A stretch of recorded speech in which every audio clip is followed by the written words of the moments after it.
Membro Parlamento Nacional preocupa,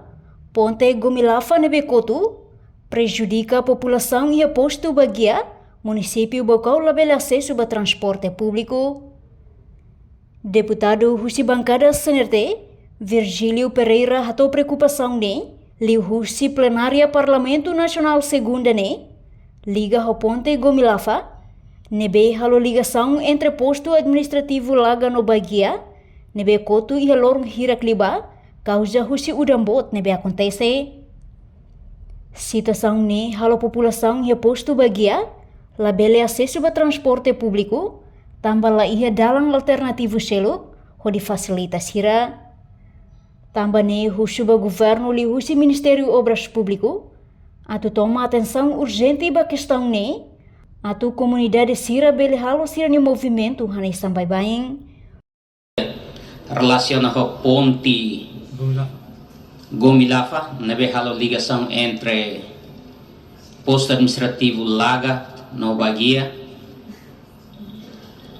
e hani predição kata fulan ida rua bele kotuana, mas na realidade lá to fulan semana kotu kau foti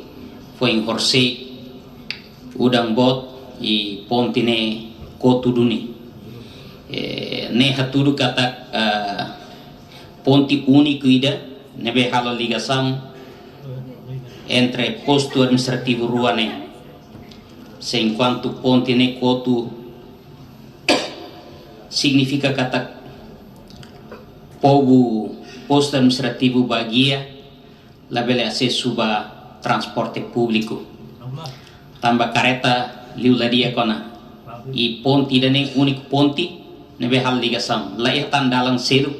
para tubel saya sandalan alternativo ba posto Bagia nela iha tambah ne maka iha media mos espalha ona lubu kida tamane ho haraikan hus i lori povo Bagia ni anaran favor ida sua excelência ministro toma atenção urgente para assunto idane para hodine comunidade sira bele ultrapassa ponte trafere tuir file fali ihemos assunto ida comunidade Husi Aldeia Darsula suku Garwai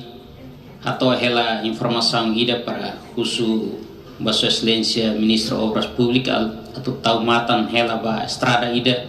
ligação Husi Aldeia. Reportagem Epifânia de Carvalho, Televisão Timor Post.